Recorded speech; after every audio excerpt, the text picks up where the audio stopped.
오늘 하나님께서 주신 말씀은 사무엘상 25장에서 1절부터 13절까지입니다. 사무엘이 죽음에 온 이스라엘 무리가 모여 그를 들고 슬피 울며 라마 그의 집에서 그를 장사한지라. 다윗이 일어나 바란 광야로 내려가니라. 마온에 한 사람이 있는데 그의 생업이 갈멜에 있고 심히 부하여 양이 3,000마리요 염소가 1,000마리이므로 그가 갈멜에서 그의 양털을 깎고 있었으니 그 사람의 이름은 나발이요 그의 아내의 이름은 아비가일이라. 그 여자는 총명하고 용모가 아름다우나 남자는 완고하고 행실이 악하며 그는 갈렙 족속이더라. 다윗이 나발이 자기 양털을 깎는다 함을 광야에서 들은지라. 다윗이 이에 소년 10명을 보내며 그 소년들에게 이르되 너희는 갈멜로 올라가 나발에게 이르러 내 이름으로 그에게 문안하고 그 부하게 사는 자에게 이르기를 너는 평강하라. 내 집도 평강하라. 내 소의 모든 것도 평강하라. 내게 양털 깎는 자들이 있다 함을 이제 내게 들었노라. 내 목자들이 우리와 함께 있었으나 우리가 그들을 해하지 아니하였고 그들이 갈멜에 있는 동안에 그들의 것을 하나도 잃지 아니하였나니 내 소년들에게 물으면 그들이 내게 말하리라.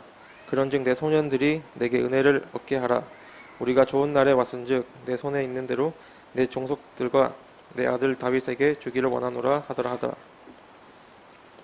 다윗의 소년들이 가서 다윗의 이름으로 이 모든 말을 나발에게 말하기를 마침에 나발이 다윗의 사환들에게 대답하여 이르되 다윗은 누구며 이새의 아들은 누구냐. 요즘에는 각기 주인에게서 억지로 떠나는 종이 많도다. 내가 어찌 내 떡과 물과 내 양털 깎는 자를 위하여 잡은 고기를 가져다가 어디서 왔는지도 알지 못하는 자들에게 주겠느냐 한지라. 이에 다윗의 소년들이 돌아서 자기 길로 행하여 돌아와 이 모든 말을 그에게 전하매 다윗이 자기 사람들에게 이르되 너희는 각기 칼을 차라 하니 각기 칼을 차매 다윗도 자기 칼을 차고 400명 가량은 데리고 올라가서 200명은 소유물 곁에 있게 하니라. 아멘. 네, 반갑습니다. 오늘도 거룩한 주일 우리 또 함께 하나님께 귀한 예배를 올려드렸습니다. 과정 가운데에 참으로 우리의 뜻이 아닌 하나님의 어떤 음성들이 오늘 예배를 통해서 우리에게 들렸으면 좋겠습니다. 지난주 주일부터 저희 은혜로 교회는 우리 청소년부, 중고등부 학생들 대상으로 새롭게 성경 공부를 시작했습니다. 우리 친구들은 배워서 알겠지만 저희들이 했던 제목은 우리 어른들도 좀 아셔야 합니다. 제목이 뭐냐면 네덜란드 신앙 고백서입니다.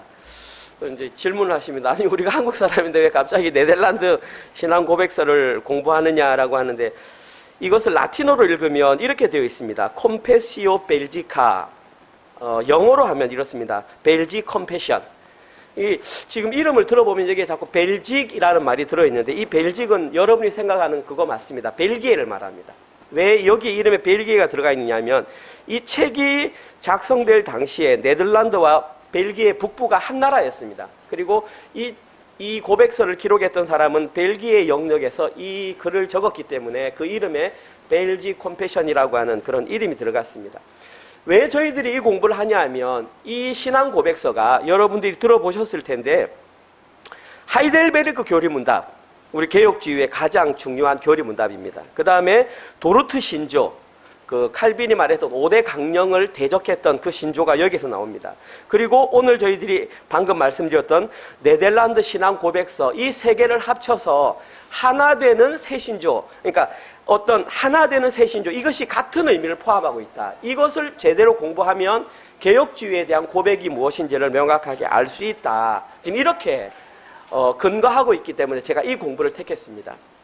간단하게 이 고백서를 소개시켜드리면 이 고백서를 기록한 사람의 이름은 이제 네덜란드 사람이니까 이름이 좀 그렇습니다. 귀도 드 브레라고 하는 사람이 1561년에 37개 조항을 만들었습니다. 그러니까 여러분들이 유념하셔야 될 것은 1561년에 발표했다라는 거. 이 기도 드브레라는 사람은 1522년생이니까 1517년에 종교개혁이 일어났을 때에는 아직 태어나지 않은 시점이었고 종교개혁이 일어난 이후 5년 이후에 태어나서 한참 종교개혁이 진행될 때에 1561년에 이것을 공포했습니다. 그럼 이 사람은 처음부터 개혁주의 신자였느냐? 아닙니다. 이 사람은 원래 캐톨릭을 믿었던, 전통적으로 믿었던 사람인데 25세에 하나님의 말씀을 읽던 가운데에 그들의 교리에 문제가 있다는 것을 깨닫고 종교개혁주의 신앙에 가담하기 시작했습니다. 그때 그의 나이가 25세.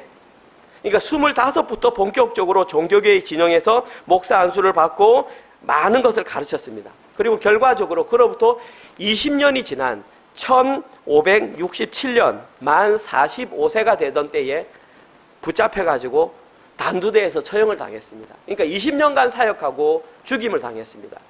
그가 순교했던 가장 큰 이유는 첫 번째, 로마 교리를 대적했기 때문에, 그리고 그는 두 번째, 제세례파와 같은 광신주의자들에서 아주 매몰차게 공격을 했던 사람입니다. 아무튼 이는 그의 신앙 고백을 통해서 그의 신앙이 참된 하나님의 말씀이었음을 그는 증명하고 돌아갔습니다.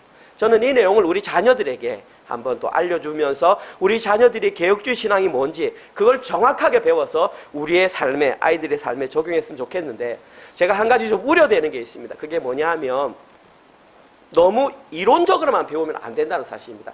1조 37조까지 있거든요. 1조는 무엇, 하나님에 관하여, 2조는 삼위일체. 이것이 중요한 것이 아니라 왜 이것을 했느냐를 우리 친구들이 정확하게 배워서 삶의 현장에 나가서 그대로 살아내는 친구들이 될 수 있도록 우리 모든 성도님들이 함께 기도해 주셨으면 좋겠습니다. 오늘 명인 형제가 읽었던 이 사무엘상 25장의 내용에도 이와 좀 연관된 내용이 있어서 제가 이 말을 처음 서두에 붙였습니다. 오늘 읽었던 사무엘상 25장에는 전체적으로 두 가지 큰 특성이 있습니다. 이 두 가지 특성 중에 첫 번째 특성이 뭐냐 하면 글의 구조적인 특성입니다. 여러분들은 성경을 볼 때에 나무만 보면 안 됩니다. 숲을 보아야 그 전체 내용을 이해할 수 있습니다. 다시 말해서 오늘 저희들이 읽었던 사무엘상 25장의 내용을 알려면 반드시 24장의 내용과 26장의 내용을 같이 봐야 됩니다. 그러면은 24장과 26장, 오늘 저희들이 말씀 묵상해야 되는 것이 26장 후반부거든요. 24장은 이미 했고요. 저는 여러분들이 그것을 이해하고 있다는 입장에서 지금 설교를 하는 겁니다. 24장과 26장에는 마치 여러분 어릴 때 해보셨는지 모르겠는데 도화지를 이렇게 반을 딱 접습니다. 그리고 한쪽에만 물감으로 쫙 그림을 그리고 쫙 붙였다가 딱 빼면 똑같은 모양이 나오지 않습니까? 그걸 뭐라 그러죠? 데칼코만이라 그러지 않습니까? 고마워 지준이. 데칼코만이라 그러는데 이 데칼코만이 똑같습니다. 24장과 26장이 거의 비슷한 내용이 기록되어 있습니다. 제가 예를 들어 드리면 첫 번째, 24장 성경을 한번 보십시오. 24장 2절에 보면 사울이 다윗을 잡기 위해서 군사를 몇 명 동원했습니까? 24장 2절에 보면, 예, 제가 저기 말씀 묵상할 때 다 숫자까지 적어드렸습니다. 폰만 봐도 다 압니다. 3,000명을 동원했습니다. 26장 2절에 몇 명 동원했다고 되어 있습니까? 똑같이 3,000명 동원했습니다. 어떻게 짝 맞추었는지 3,000명을 딱 동원했습니다. 뿐만이 아닙니다. 두 번째는 사울이 죽을 위기에 처했습니다. 그때 다윗이 24장에서는 죽이지 않고 옷자락을 베었습니다.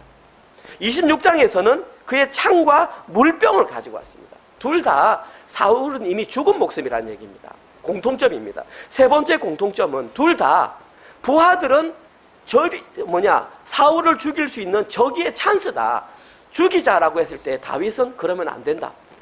왜 그랬을까요? 다윗은 철저하게 하나님의 주권을 인정하는 사람이었기 때문에 감정적으로 죽일 수가 없었습니다. 여기서 중요한 것은 24장에서도 그랬고 26장에서도 그랬다는 사실입니다. 네 번째, 마지막 공동점이라고 할 수 있는 것은 사울도 자기 잘못을 깨닫고 다윗에게 용서를 구했다는 것입니다. 24장에는 17절 이하에 기록되어 있고 26장에는 21절 이하에 기록되어 있습니다. 그리고 데칼코마니아와 같은 이 24장과 26장 사이에 오늘 본문 25장이 딱 기록되어 있다는 것입니다. 이것을 히브리적 문화 기법으로 굉장히 자주 사용합니다. 제가 그전에도 한번 설명드렸는데 모아간의 샌드위치 기법이라고, 여기도 빵이 있고 여기도 빵이 있고 중간에 어떤 걸 넣으면 그 들어간 내용에 따라서 샌드위치의 이름이 바뀝니다. 치즈가 들어가면 치즈 샌드위치, 햄이 들어가면 햄 샌드위치. 바로 그 25장 자체가 그 전체 내용을 그러니까 인도에 가는 핵심적인 내용이라는 것입니다. 다시 말해서 그 25장 내용을 명확하게 알기 위해서 구조가 그렇게 되어 있다는 것입니다. 첫 번째 특성, 구조적인 특성이 있다. 두 번째 특성입니다. 25장의 두 번째 특성은 글의 내용상 특성입니다. 방금 제가 설명을 드리면서 이해하시겠지만 24장과 26장에서는 다윗이 굉장히 거룩한 사람으로 등장합니다. 심지어 사울을 죽일 만한 기회가 있었음에도 불구하고 사울을 죽이지 말라고 자기의 부하들에게 말할 정도였는데 25장은 내용이 좀 다릅니다. 25장은 그 두 장과는 조금 다른 모습의 다윗이 기록되어 있습니다. 한번 그것도 살펴보겠습니다. 25장의 내용을 보기 위해서는 이 장에 등장하는 인물을 봐야 합니다. 그래서 오늘은 인물 위주로 이 성경을 한번 보겠습니다. 가장 먼저 살펴봐야 할 인물은 바로 나발이라고 하는 인물입니다. 성경 한번 볼게요. 오늘 보면 2절과 3절.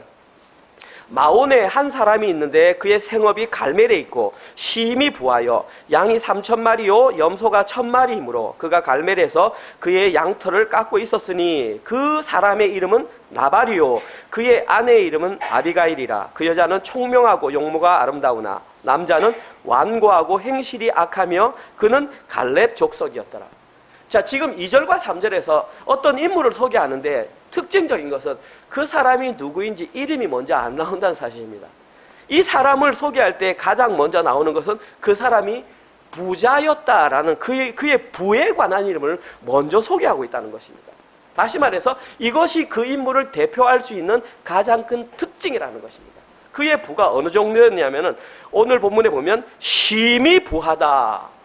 여기에서 말하는 심이라는 단어의 원어 뜻은 굉장히 엄청나게 대단이라는 뜻입니다. 다시 말해서 이 사람 부가 그냥 보통 부가 아니라 엄청나게 부자였습니다. 오늘 본문에는 구체적으로 나와 있습니다. 어느 정도 부자였느냐?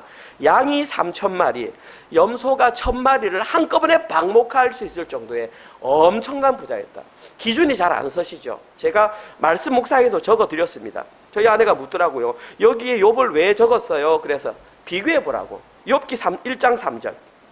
욥기 1장 3절. 그의 소유물은 양이 7,000마리요. 아까 나발은 양이 3,000마리였습니다. 낙타가 3,000마리요. 소가 500결이요. 500결이는 1,000마리입니다. 암나귀가 500마리며 종도 많았으니 이 사람은 동방 사람 중에서 가장 훌륭한 자라.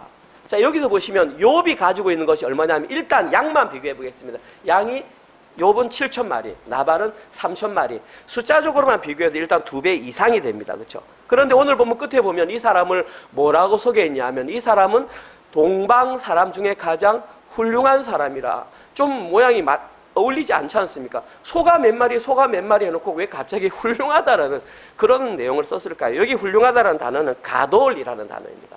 이 가돌이라고 하는 단어는 규모 혹은 숫자 혹은 여러 가지 많은 상황 가운데에 엄청나게 큰, 다시 말해서 위대한 이런 뜻입니다. 숫자적으로, 규모적으로, 범위적으로 위대한. 쉽게 말해서 그 당시 욥은 동방 사람들 가운데 넘버원 부자였다는 뜻입니다. 저기서 훌륭하다는 말은 최고 이 말입니다. 그 최고 부자의 규모가 방금 양이 7,000마리였으니까. 자, 그러면은 나발이 이제 어느 정도 부자였는지 동방 사람으로서 최고 부자의 절반을 가지고 있으면은 그것도 사실 어마어마한 부자죠. 질문할 수 있습니다. 목사님, 욥이 살았던 시대와 나발이 살았던 시대가 조금 다르지 않습니까? 평균적으로 계산해 보면 성경학자는 욥을 아브라함 시대의 사람으로 생각합니다. 나발과는 약 1,000년의 차이가 있는 사람입니다. 비록 그 1,000년의 시간적인 차이를 두고 생각한다 할지라도 나발 자체는 엄청나게 부자라는 사실입니다. 오늘 본문에는 재미있게 그 사람 이름을 나발이라고 했습니다. 나발, 여러분도 아시겠지만 나발이라는 뜻은 한마디로 바보라는 뜻입니다. 어리석은 자. 이게 많은 성경학자들은 본명이 아닐 것으로 생각합니다. 어떻게 부모님이 아이를 태어났는데 바보 이름을 짓겠습니까? 이제 주변 사람들이 재물은 엄청나게 많은데 하는 짓이 바보 같으니까 불렀겠죠. 이 나발아. 그러다 보니까 사람들이 저 사람은 나발이야 라고 그렇게 했겠죠. 오늘 본문에 보면 그의 성품이 완고하고 행실이 악하다 그랬습니다. 저희들이 보통 생각하면 완고하다는 것은 고집이 세다라는 뜻으로 생각하는데 여기서 원어는 그렇지 않습니다. 이 완고하다라는 단어의 원어는 어렵다, 가혹하다, 맹렬하다라는 뜻입니다. 다시 말해서 이 나발이라는 사람은 대하기가 어렵고 어떤 사람을 가혹하게 대하고 맹렬하게 비난하는 사람이 바로 나발이었다는 사람입니다. 쉽게 말해서 나발은 그 당시에 아나무인이었고 완전히 독불 장군이었습니다. 왜 그랬을까요? 이유는 단 하나입니다. 재물이 그만큼 많았기 때문입니다. 그래서 다윗이 자기의 청년들 10명을 보내가지고 우리에게 좀 먹을 것을 잘라 이렇게 요청하는 구절이 오늘 보면 10절과 11절에 나와 있습니다. 그때의 나발이 뭐라고 말했냐면 이렇게 말합니다. 나발이 다윗의 사람들에게 대답하여 이르되 다윗은 누구며 이새의 아들은 누구냐? 요즘에 각기 주인에게서 억지로 떠나는 종이 많도다. 내가 어찌 내 떡과 물과 내 양털 깎는 자를 위하여 잡은 고기를 가져다가 어디서 왔는지도 알지 못하는 자들에게 주겠느냐. 오늘 본문의 나발은 갈멜 지파 사람이라고 했습니다. 갈멜 사람은 족속적으로 유다 지파, 다윗과 같은 지파 사람입니다. 앞에서 아기스 왕 가드가 다윗이 누구인 줄 알고 그가 죽인 자가 사울은 천천히요 다윗은 만만이라고 해서 상대변 나라 왕도 다윗이 누군지 아는데 같은 지파 사람인 나발이 다윗이 누군지를 몰랐다는 것은 말이 안 됩니다. 그런데 오늘 본문에 뭐라 그럽니까? 다윗이 누구며 이새의 아들은 누구냐? 완전히 이 사람은 자기밖에 모르는 사람입니다. 다윗이 여호와의 기름 부음을 받아서 이스라엘 왕이 되었다는 것도 사울 왕의 사위였다는 것도 다 알고 있으면서 말로 다 하는 것입니다.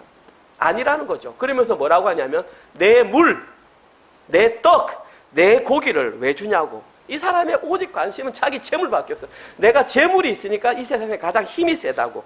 내 재물을 내가 쓰겠다라고 하는데 다윗 너가 뭐냐라고 지금 생각하는 겁니다. 이게 나발의 모습입니다.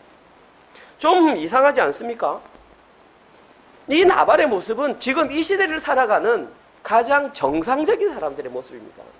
이 시대 사람들 내가 대기업 총수야.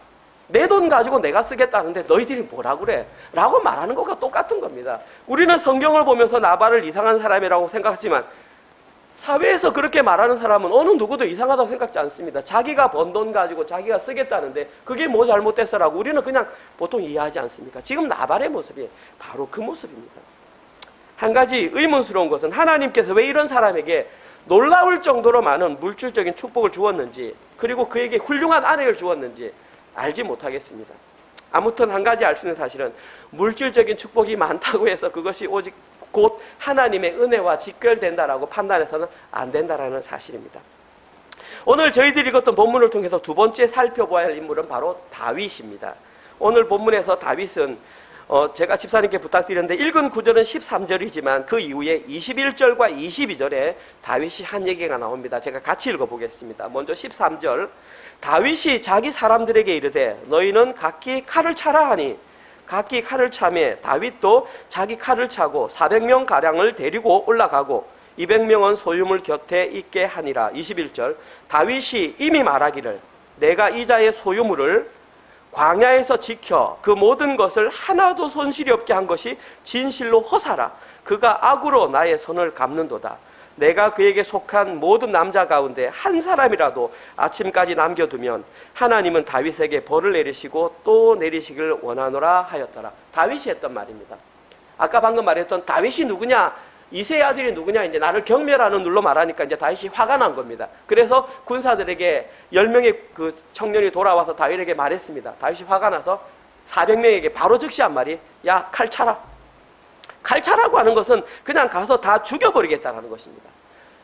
제가 다음에 읽었던 구절을 보면 죽이려고 했던 이유가 아니 내가 자기 소유물을 광야에서 지켜서 손실이 없도록 했는데 그 모든 것이 다 허사라고 지금 그렇게 말을 하고 있습니다. 그러면서 하는 말이 그의 족속 가운데 한 남자라도 여기서 말하는 남자 제가 어저께 본문에 말씀드렸잖아요. 이 남자는 소변을 보다라는 원어에서 나온 단어입니다. 다시 말해서 오줌을 가릴 수 있는 아이 보통 한국 나이로 하면 3, 4살 되겠죠. 3, 4살 되는 모든 남자란 남자는 다 죽여버리겠다는 것입니다. 이제 잠시 후면 나발의 집은 풍지박산 엄청난 위기에 처할 상황에 다했던 것입니다. 왜 이렇게 했을까요? 이유는 단 하나죠. 나는 자기에게 선의를 대했는데 왜 그 나발은 나에게 부당한 대우를 하냐는 것입니다. 나는 지금 부당한 대우를 받고 있다. 억울하다는 것입니다. 그런데 한 가지 생각해 보십시오. 어떤 증서도 없고 계약서도 없었고 그냥 심정적으로 그를 보호해 줬는데 나발이 그에게 다윗에게 호의를 베풀 만한 법정적인 의무는 없었다는 사실입니다. 이것이 관건입니다. 자, 지금 여러분들은 오늘 본문에 기록된 이 다윗의 모습을 지금까지 어떻게 이해하며 넘어가셨습니까? 아, 정말 다윗이 억울하겠구나. 이렇게 화내는 것은 너무나 정당한 일이야. 아, 맞아. 어떻게 나발이 그렇게 행동할 수 있어? 라고 생각하셨습니까? 아니면 다윗이 좀 감정적으로 생각하고 있구나. 아, 24장에 기록된 모습, 원수 사울을 죽이려고 했던 모습과는 조금 상반된 모습이구나 라고 생각하고 계십니까? 어떤 것을 생각하셔도 상관없습니다. 성경에서는 이렇게 말하고 있다는 것입니다. 잘 객관적으로 잘 보십시오. 오늘 본문 25장에서는 나발이 행동하는 그 모습과 다윗이 행동하는 모습에는 별반 차이가 없어 보인다는 사실입니다. 다시 말해서 오늘 본문에 기록된 나발과 다윗의 행동에는 한 가지 공통적인 요소를 발견할 수 있습니다. 그 공통적인 요소가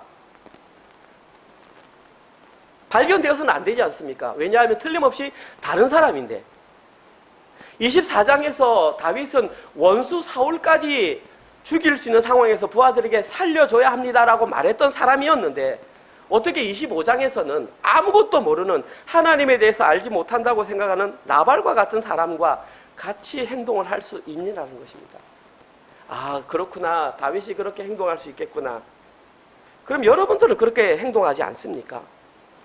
여러분들은 하나님의 구원받은 집사님께서 기도하셨는데 예수 그리스도의 보혈의 피의 공로로 아무 공로 없이 구원을 받아서 우리는 지금 이 시점에 하나님 나라를 살고 있다고 하는데, 다시 말해서 세상 사람들과는 다른 세계를 살고 있다고 말하는데 과연 이 교회 문을 밖에 나갔을 때에 그들과 완전히 다른 생각을 가지고 살아가고 계십니까? 혹시 동일하게 반응하고 있지는 않습니까? 저는 그렇게 말씀드리고 싶습니다. 경제적인 부분에서 우리가 과연 그들과 다른가? 자녀 양육적인 부분에서 우리가 과연 그들과 다르게 판단하는가? 오늘 본문은 우리에게 그것을 말하고 있습니다. 오늘 본문에서 나발과 다윗이 행동했던 영향을 받았던 이유는 단 하나, 인과율입니다. 여러분, 인과율이라고 하는 것은 원인이 있으니까 결과가 있다는 것입니다. 당연히 내가 이 일을 했으니까 당연히 이 결과를 누려야 한다. 인간적인 논리입니다. 인본주의입니다. 나발은 자기 힘으로 돈을 모았으니까 내 거니까 다윗에게 줄 의무가 없다. 원인이 있으니까 결과가 있는 거죠. 다윗 역시 내가 나발을 보호해 줬으니까 나는 이것을 정당한 보상을 받아야 된다라는 거죠. 둘 다 인과율에 의해서 행동을 했고 판단을 했고 냈다는 것입니다. 이 시대로 말하면 인본주의, 율법주의가 여기에 해당됩니다. 나발이 이렇게 한 것은 하나님을 못 만났으니까 그렇게 할 수 있다고 생각하지만 과연 다윗이 24장과 26장과는 다르게 왜 이렇게 행동을 했을까요? 그냥 성경에서는 25장을 싹 빼버리고 24에서 26장으로 하면 다윗을 좀 멋지게 포장하고 하나님의 왕의 모습으로 좀 그럴싸하게 할 수 있으면 될 텐데 왜 그 부끄러운 모습을 그대로 25장에 집어넣었을까요? 이 시대를 살아가는 우리들에게 보고 깨달으라는 겁니다. 아무리 24장에서 그렇게 원수까지 살려줬다 할지라도 현실의 삶에서 과연 그렇게 살고 있는지를 우리에게 지적하고 있는 것입니다. 하나님께서는 25장의 본문을 통해서 다윗이 인생의 주인공이 아님을 확실하게 드러내셨습니다. 이 세상에 그리고 이스라엘 역사의 주인공은 오직 여호와 하나님이십니다. 25장 1절에 등장하는 사무엘이 죽었습니다. 사무엘도 주인공이 아닙니다. 나발은 당연히 주인공이 아니고요. 심지어 다윗도 주인공이 아닙니다. 이 이후에 나오는 다윗을 살렸던 아비가일도 주인은 아닙니다. 아비가일 역시 도구로 사용되었을 뿐입니다. 이 본문에서 주인공은 오직 여호와 하나님이라는 것입니다. 우리들로 하여금 인간을 영웅시하지 말라는 것입니다. 괜히 다윗이라는 사람을 만들었고 저 사람을 본받아야지 이렇게 신앙 성경 읽지 말라는 것입니다. 그의 단점과 허물 역시 우리의 것임을 깨달으라는 사실입니다. 주인공은 오직 여호와 하나님 한 분. 아비가일이 했던 말입니다. 오늘 보면 26절 내 주여 여호와께서 살아계심을 두고 맹세하노니 내 주도 살아계시거니와 내 주의 손으로 피를 흘려 친히 보복하시는 일을 여호와께서 막으셨으니 내 주의 원수들과 내 주를 해하려 하는 자들은 나발과 같이 되기를 원하나이다. 아비가일이 했던 말입니다. 딱 했습니다. 여호와께서 친히 이 일을 행하셨도다. 아비가일이 분명하게 말했습니다. 만약에 오늘 본문에서 하나님께서 이 일을 막지 않았다면 다윗은 어떻게 되었을까요? 사실 저도 상상이 가진 않습니다. 좀 전에 말씀드렸던 것처럼 아비가일을 만나기 직전까지 다윗은 나발과 동일하게 율법주의의 통제 아래 인과 율에 의해서 판단을 했고 인과 율에 의해서 행동을 했다는 것입니다. 그런데 중요한 건 그러한 모습과 그러한 판단으로는 하나님의 나라를 유업으로 받을 수 없을 뿐만 아니라 하나님께서 원하시는 나라의 왕이 될 수 없었다는 사실입니다. 지금도 마찬가지입니다. 이 시대를 살아가면서 인본주의 그리고 율법주의의 지배를 받고는 이 시대에서 하나님 나라를 살 수가 없습니다. 지금 다윗에게 필요한 것은 인과 율이 아니라 하나님의 은혜, 십자가 복음이었습니다. 그리고 다윗이 이 인과율의 지배에서 벗어나 하나님의 은혜를 경험하기 위해서는 반드시 광야의 길을 걸어야 합니다.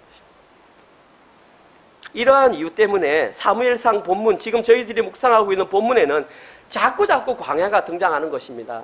여러분들이 성경 묵상하시면서 알겠지만 10광야 사람들이 다윗을 많이 괴롭힙니다. 10광야는 같은 유대지파 사람인데 유다지파 사람이 다윗을 괴롭힙니다. 10광야로 숨었다가 다시 마온광야, 오늘 저 첫 구절에 나발이 살던 지역이 마온입니다. 마온광야, 그 다음에 엔게디 광야, 오늘 본문에는 바란 광야까지 갔다가 다시 10광야까지 올라옵니다. 왜 성경에 계속해서 그렇게 광야 했겠습니까? 보라는 겁니다. 그 광야의 길을 걸어가면서 너희들 마음속에 품어있는 그 인과 율법주의, 인본주의, 율법의 한계를 확실하게 깨닫고 그 가운데 하나님의 은혜를 붙잡으라는 것입니다. 그러할 때만 너희들 살아날 수 있다고 사무엘상이 우리에게 말해주는 것입니다. 과연 이것이 그 당시 다윗에게만 필요했을까요? 아닙니다.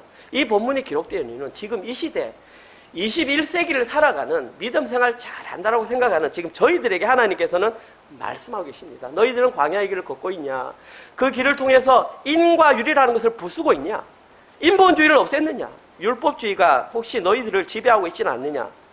그래놓고도 세상과 다른 삶을 살고 있다고 말하고 있지는 않느냐? 우리에게 말하는 것입니다. 왜냐하면 저희들의 구원 역시 다윗과 마찬가지로 인과 율, 인본주의, 율법주의의 영향 아래에서는 하나님의 은혜를 받을 수 없고 하나님 나라의 백성이 될 수 없기 때문입니다. 오늘 설교를 마무리하기 전에 저희들은 이 광야의 길이 무엇인지를 오늘 본문을 통해서 확실하게 깨닫고 돌아가야 됩니다. 그러면 앞으로 저희들이 인생길을 살아가면서 걷는 광야의 길이 무엇일까요? 신약 성경에 있는 본문 구절을 하나의 예를 들어서 제가 설명을 드리겠습니다. 누가복음 15장 1절에서 7절 내용입니다. 누가복음 15장 1절에 7절 내용, 여러분 잘 아는 내용입니다. 제가 한번 읽어드릴게요. 하실 겁니다. 모든 세리와 죄인들이 말씀을 들으러 가까이 나오니 바리새인과 서기관들이, 이 사람들이 중요합니다, 수군거려 이르되 이 사람이, 예수님이 죄인을 영접하고 음식을 같이 먹는다 하더라. 상황이 이해되십니까? 예수님이 있는데 모든 세리와 죄인들이 예수님이 막 온 겁니다. 그래서 예수님이 같이 밥 먹으니까 그것을 옆에서 딱 지켜보던 바리새인과 서기관들이 혀를 차면서 하는 얘기입니다. 아이고, 저 사람이 죄인들을 영접하고 음식을 같이 먹네. 지금 이 상황입니다. 이때에 예수님께서 비유로 말씀하셨습니다. 뭐라고 했냐면 예수께서 그들이 누구입니까? 서기관들과 바리새인들입니다. 비유로 말씀하여 이르시되, 잘 들어보십시오. 너희 중에 어떤 사람이 양 100마리가 있는데 그 중에 하나를 잃으면 99마리를 들에 두고 그 잃은 것을 찾아내기까지 찾아다니지 아니하겠느냐? 또 찾아낸 즉 즐거워 어깨에 메고 집에 와서 그 벗과 이웃을 불러 모으고 말하되 나와 함께 즐기자, 나의 잃은 양을 찾아내었노라 하리라. 내가 너희에게 이르노니 이와 같이 죄인 한 사람이 회개하면 하늘에서도 회개할 것 없는 의인 99으로 말미암아 기뻐하는 것보다 더하리라. 잘 아시는 본문이죠. 우리는 이걸 소위 뭐라고 그럽니까? 잃어버린 어린 양의 비유라고 말합니다. 저도 많이 들었고 여러분도 많이 들었을 것입니다. 저는 어릴 때 어떤 비유로 들었냐 하면 이 설교를 총동원 주일에 들었습니다. 1년에 한 번씩 저희들 총동원 주일이 있었거든요. 그래서 딱 8월 달이나 10월 달 되면 우리들 보고 이제 딱 이렇게 합니다. 자, 우리도 밖으로 나가자. 나가서 빨리 잃어버린 양을 찾아야 된다. 빨리 이 교회 다녔다가 안 다녔던 사람 데려오고 가족 중에 믿지 않는 사람 데리고 와서 이 자리를 꽉 채워야 된다. 그래서 총동원 주일만 되면 저희 교회에서는 항상 2배 이상, 그리고 그때는 선물을 아주 기가 막힌 걸 준비했습니다. 주로 이제 그 당시에는 잘 안 나오는 탁 누르면 펴지는 우산, 아니면은 액자 같은 거 아주 귀한 걸 가져와가지고 탁 이렇게 주고 했었습니다. 총동원 주일 때 반드시 이 말씀을 해서 잃어버린 양을 찾아 교회에다가 채워야 된다. 이렇게 말을 했습니다. 과연 이 구절이 그런 본문일까요? 이건 전도에 관한 비유가 아닙니다. 이것은 누가 구원받는가, 구원받는 사람은 누구인가에 대한 그것을 우리에게 가르쳐주는 비유입니다. 예수님께서는 아까 말씀드렸지만 바리새인들과 서기관들에게 이 말을 했습니다. 바리새인들과 서기관들은 그 당시에 자기들은 하나님의 율법을 너무 잘 알고 너무 잘 지키기 때문에 완전히 구원받았다라고 생각하는 사람들입니다. 지금 그 사람들에게 예수님께서 지금 비유로 말씀하시는 것입니다. 그 말의 결론이 무엇입니까? 너희들은 스스로 신앙이 좋다고 생각하지만 사실은 너희들은 구원받은 사람이 아니라 구원받아야 할 대상자라는 것입니다. 그러니까 그들에게 다시 한번 더 깨우쳐 주기 위해서 지금 이 말을 한다는 것입니다. 쉽게 말해서 눈을 떴다고 생각했는데 믿음 좋다고 생각하는 그들이 바로 영적인 소경이었다는 사실입니다. 이 시대로 얘기할까요? 이 시대에 믿음 좋고 직분 좋고 교회에서 헌신 많이 하고 봉사 많이 하는데 예수님께서 그들에게 말하는 겁니다. 너 과연 그곳으로 구원받았다고 말할 수 있겠어? 라고 지금 우리에게 말하는 것입니다. 아닐 수도 있지 않을까? 라고 말씀하시는 것입니다. 한번 들어보십시오. 예수님께서 그들에게 뭐라고 비유했냐면 양 100마리가 있는데 자, 양 100마리가 있는데 한 마리를 잃어버렸어. 자, 너희들 같으면 찾으러 가, 안 가? 그랬습니다. 그러니까 그들이 그렇게 하겠죠. 당연히 찾으러 가겠죠. 그걸 뭐 말이라고 합니까? 그런데 이 부분에서 예수님께 조금 이상하게 말합니다. 보십시오. 양 99마리는 들에 있고 한 마리를 찾았습니다. 자, 양이 찾았습니다. 그러면은 목자가 한 마리를 찾았으면 그 한 마리 양을 어디로 데려가야 합니까? 99마리가 있는 들로 데려가야 되는 게 정상이지 않습니까? 오늘 본문에는 어디로 데려간다고 합니까? 목자가 찾음에 집에 와서 집으로 데려갔습니다. 양 한 마리를 가지고 집에 왔습니다. 그 집에 온 거 그렇다 쳐. 뭐 여기까지는 이야기했어. 그런데 그 한 마리를 찾았다고 해서 어떻게 하냐면 친구와 벗을 불러다가 잔치를 벌였답니다. 좀 이상하지 않습니까?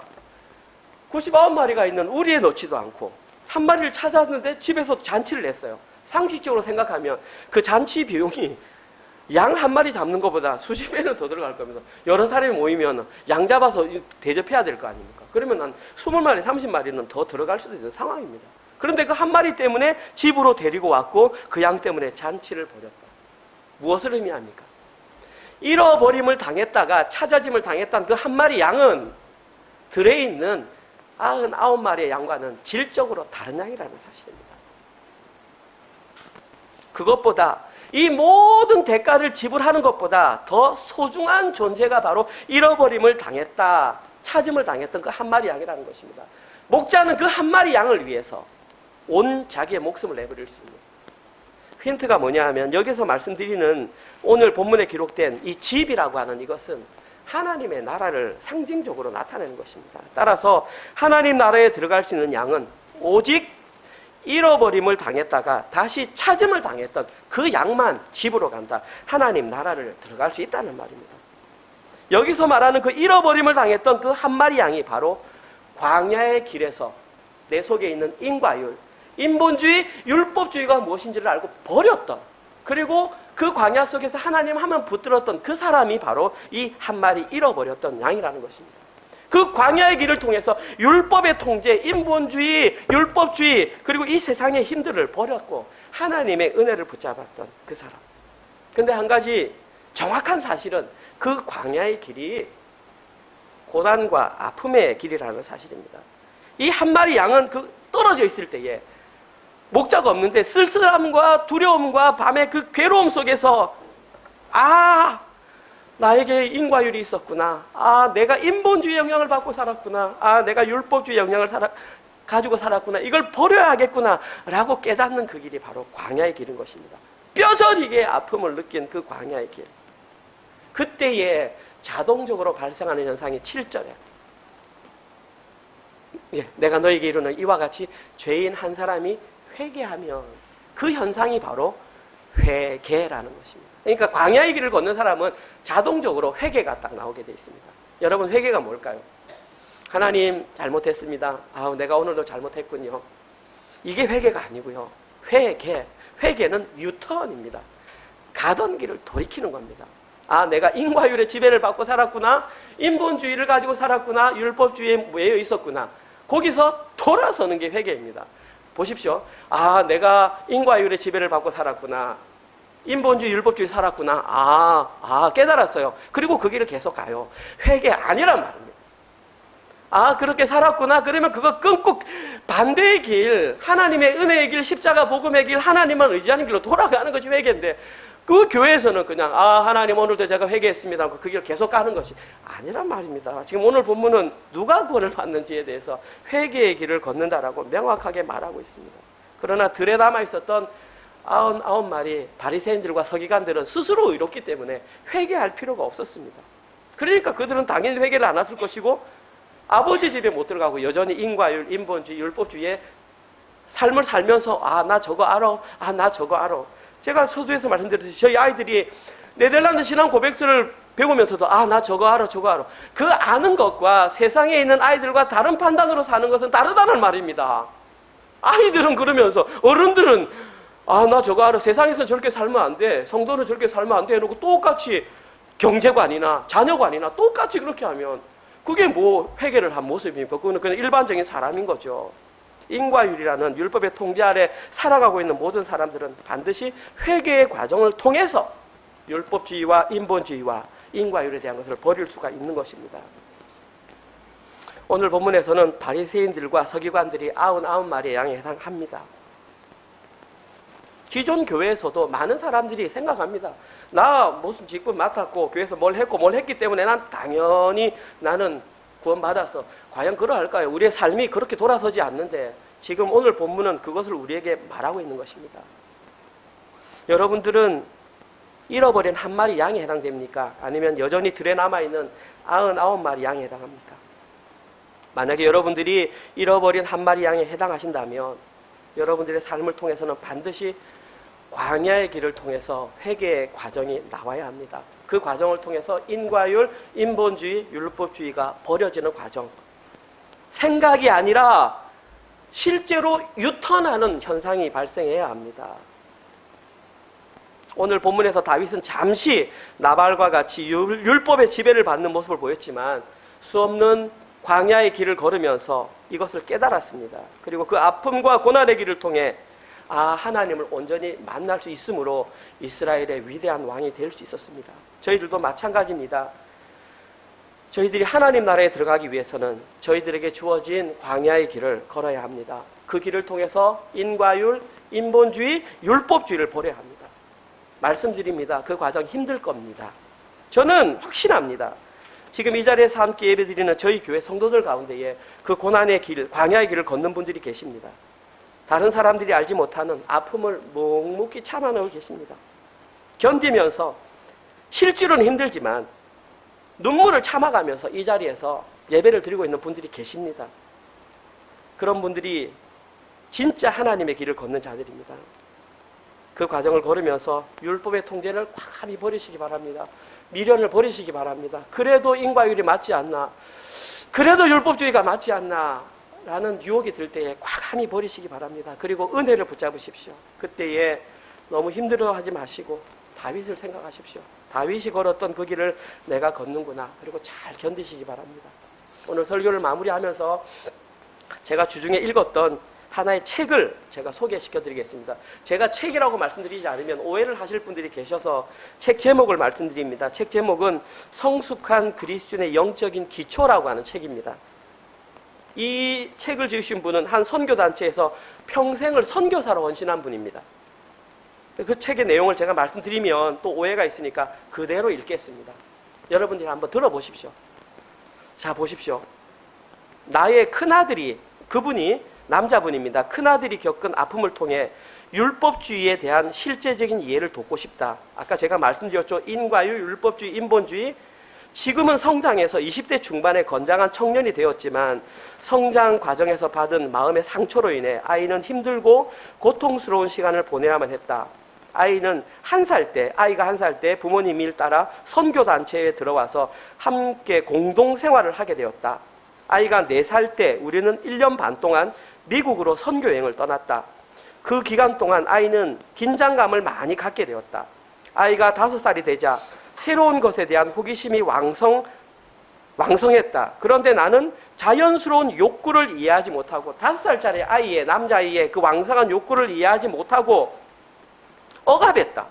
다른 사람들의 집에 며칠간 머물면서 아이가 혹시 실수해서 그 집에 물건을 깨지는 않을까 싶어 늘 주의를 주었다. 만지지 마라. 조심해라. 그렇게 하면 혼난다. 이런 부정적인 메시지를 들으면서 자란 것이 아이의 정서에 얼마나 큰 해가 되는지 몰랐다.